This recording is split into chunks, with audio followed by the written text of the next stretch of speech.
Well. Oh, and by the way, hi, Tino here.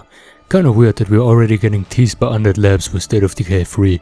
But consider that it's just a cinematic teaser, no trailer, and it doesn't show anything gameplay wise or how the actual visuals will be. And really, Undead Labs, today, now I'm missing half of the random from the Aegis DLC stream and can catch up with both games at the same time, so I'll cover State of Decay 3 first. I'm saying this because way too many people under the video were getting too hyped up and have too exaggerated expectations, and those will be the first to rate this game negative and complain the most, that's facts. Also many of them, and I don't want to sound like an old veteran, just because I've been consuming games now for almost 17 years and am not the youngest anymore, should know how gaming developers nowadays work and shouldn't be so naive just because they like a certain franchise. Back to the topic of State of Decay 3. Many already speculate that it'll have a dynamic weather system. Yeah, and why wasn't this a thing 2 years ago for State of Decay 2 then? I think we will have a few different maps, one with snowy terrains and not really dynamic rain or snow. That's just my guess, because the developers declined weather for SOD2 not even a year ago, so why such a change of mind suddenly? Well, it's Undead Labs, that's why. They worked their asses off to try satisfy the community wishes more and more, and the second game was a success for a formerly independent team that now slowly gains more and more players each month, so they parted their team in two, and the other one been working with State of Decay 3 for more than a year now, that's my guess.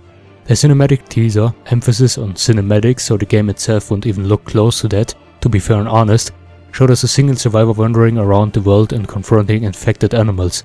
After screaming loud at an animal that seemed to be a wolf type, uninfected, my honest thoughts, this will be a single, no community open world survival game with even more specializations and traits to have way more customizable options like in an RPG game.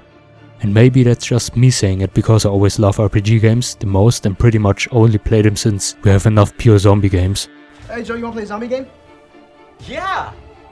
Hey Joe, you wanna play a zombie game? Sure. Hey Joe, you wanna play a zombie game? Oh, okay. Hey Joe, you wanna play a zombie game? Jesus Christ, how many fucking zombie games you buying, Joe? Hey Joe, you wanna play a zombie game? No, I don't wanna fucking play another goddamn zombie game! Hey Joe, you wanna play a zombie game? Stop it. Hey Joe, you wanna play a zombie game? Stop! Hey Joe, you wanna play a zombie game? Kill me. Joe, you wanna play a motherfucking zombie game?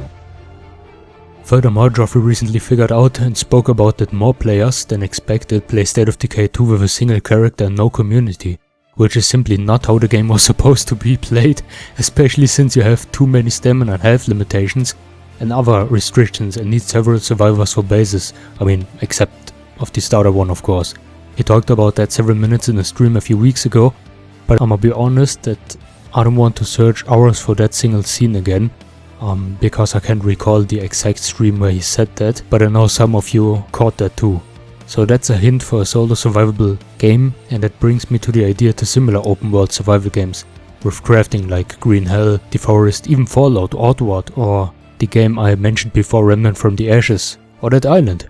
These games work by further progress of the character itself, with character development, and also have many customizable and decision options that give more than just 16 different skill specialization as an option like in State of Decay 2, a game that has a bigger and more immersive, impactful world like The Long Dark, the Stalker games which I also love for years, or Fallout games, so where you have to take full responsibility for your actions and decisions, need to farm food, craft your clothes and gear, and also get better rewards you appreciate like in a looting action RPG, plus you really need to be fully aware of restricted resources.